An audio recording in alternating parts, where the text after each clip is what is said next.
So you think you know Europe? Think again. All right, let's talk about travel. Specifically, your next grand European adventure. You've probably got a checklist, don't you? See the Eiffel Tower, pretend to hold up the Leaning Tower of Pisa for a photo you'll immediately regret, and maybe get yelled at by a Buckingham Palace guard for standing too close. It's a classic, a rite of passage for anyone with a passport and a desperate need to prove they're cultured. But here's the thing. That's the vanilla version of Europe. Safe, predictable, and frankly, a little bit boring.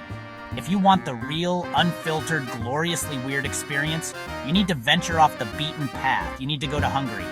Now, what do you know about Hungary? Let me guess. Goulash? Well, buckle up, because Hungary is the geopolitical equivalent of that one eccentric uncle who shows up to Thanksgiving, tells a series of increasingly bizarre stories, and then leaves with your good silverware. Fact number 1. Their language is basically a cosmic prank. You think you're good at languages? You downloaded Duolingo? You can say merci and gracias with the confidence of a seasoned diplomat? That's cute. Now try Hungarian. It's a language so unique, so utterly disconnected from its neighbors, that linguists basically threw up their hands and said, all right, fine, you win. It's not Slavic, it's not Germanic, it's not Romance. It belongs to the Finno-Ugric family, meaning its closest relatives are Finnish and Estonian, which are, geographically speaking, a casual 1,000 miles away. Fact number 2, they invented the cure for your self-inflicted misery. Yes, let's talk about hangovers. That familiar skull-splitting, I'm never drinking again feeling you get after a night of questionable decisions. While you were suffering, a Hungarian was innovating. A Hungarian pharmacist named Bela Schick is one of the key figures credited with inventing Alka-Seltzer. Think about the beautiful irony here. A country famous for its potent fruit brandy, pálinka, a substance that could probably power a small rocket, also co-created the ultimate morning-after remedy. Fact number 3. Their national anthem is the most depressing song ever written. National anthems are supposed to be inspiring, right? They're full of soaring eagles, glorious dawns, and vague promises of victory. The song literally begins, "Oh God, bless the nation of Hungary with your grace and bounty," and then immediately pivots to, "But you have brought anger upon us, and your lightning has struck us from the sky." It's less of an anthem and more of a therapy session set to music. So if you're at a Hungarian sporting event and everyone around you suddenly looks like they've remembered a forgotten tragedy, don't worry, they have. It's just their national song. Fact number 4, the landlocked country has a sea. In Hungary, you call it the Hungarian Sea. They're talking about Lake Balaton, the largest lake in Central Europe. This thing is 48 miles long. From certain shores, you can't see the other side. It's got beaches, ferries, sailing competitions, and its own unique microclimate. For all intents and purposes, it's a sea, minus the salt and the sharks. Probably.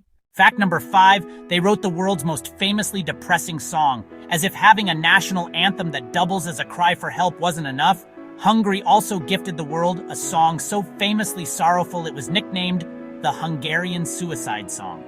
I'm talking, of course, about Gloomy Sunday.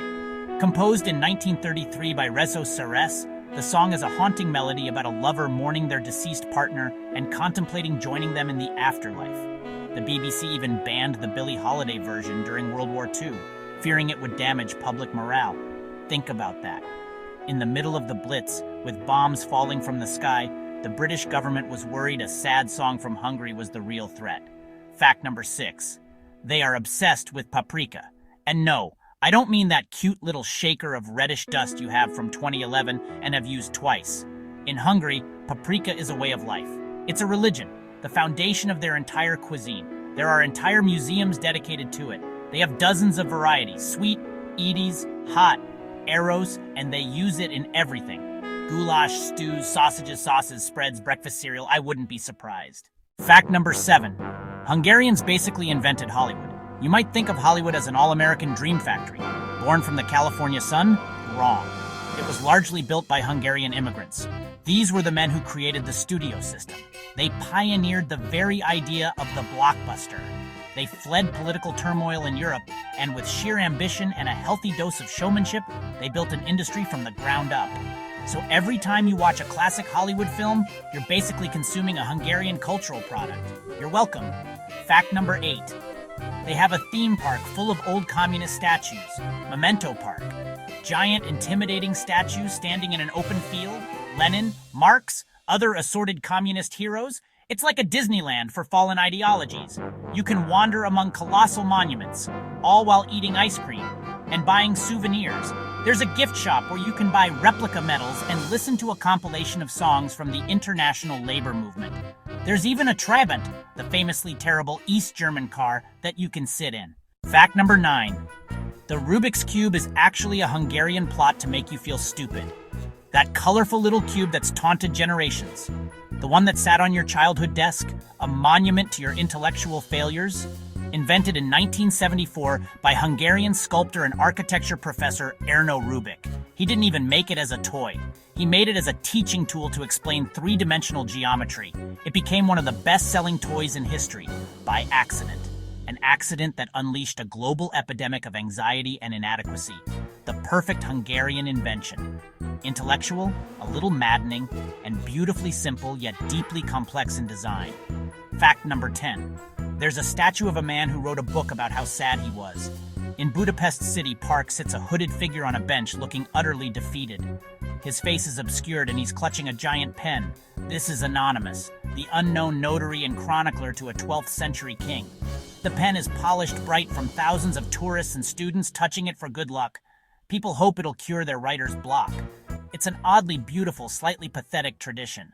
Fact number 11. Hungarians are unreasonably good at water polo. Every country has its sport. Brazil has soccer. Canada has ice hockey. America has football. A sport where, weirdly enough, very little actual kicking of the ball with a foot happens. And Hungary? Hungary has water polo. They are to water polo what the New England Patriots are to football, but with less cheating and way more Speedos. This small, landlocked nation has won 16 Olympic medals in the sport, 9 of them gold. That is a staggering level of dominance. Fact number 12. Their parliament building is comically large and opulent. The Hungarian Parliament building in Budapest isn't just a government building, it's a statement. A gigantic, jaw-dropping, are you kidding me? Kind of statement. It has 691 rooms. It has 12 and a half miles of corridors. It is decorated with 88 pounds of 22-karat gold. Let me just repeat that. Nearly 90 pounds of gold on a government building, built during the height of the Austro-Hungarian Empire. Massive pride, and apparently an unlimited budget for gold leaf and Gothic spires. Now it stands, a magnificent, world-class palace of democracy for a kingdom that doesn't exist in that form anymore. Fact number 13. They tax you for eating junk food. In 2011, they introduced a fat tax on pre-packaged high-sugar and high-salt items. Potato chips, sugary sodas, energy drinks. It's like having the government act as your disappointed personal trainer. The goal was to push people towards healthier choices and raise funds for the national healthcare system. Reports suggest it worked. People started buying fewer taxed products. So when you're in a Hungarian supermarket and your bag of chips costs a little more than you expected, that's just the government gently, fiscally suggesting that maybe you should have an apple instead. Fact number 14. The government has to approve your baby's name. Apple? XAEA12? Not in Hungary, you're not. There's an official, government-approved list of names. If you want a name that isn't on the list, you have to apply to the Research Institute for Linguistics of the Hungarian Academy of Sciences. A panel of experts will decide if your chosen name is sufficiently Hungarian, easy to write and pronounce, and not completely ridiculous. And this isn't some ancient forgotten law. It's actively enforced. Fact number 15. It's considered rude to clink beer glasses. You're in a ruin bar in Budapest. You've just ordered a round of Dreher. You go to toast with a clink. Suddenly, the entire bar goes silent. The bartender glares at you. In Hungary, you do not clink beer glasses. The legend goes back to 1849, when Austrians supposedly celebrated their victory by clinking their beer mugs.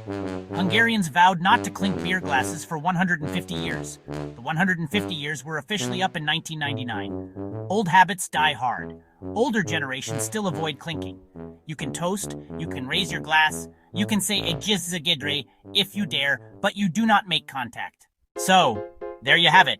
A country whose language is an enigma, whose national anthem is a downer, the Rubik's Cube, Alka-Seltzer, a song that makes you want to stare out a rainy window for 3 hours, a place with a theme park for communist statues, a place where the government actually taxes your potato chips, a place where clinking your beer glass is a historical insult.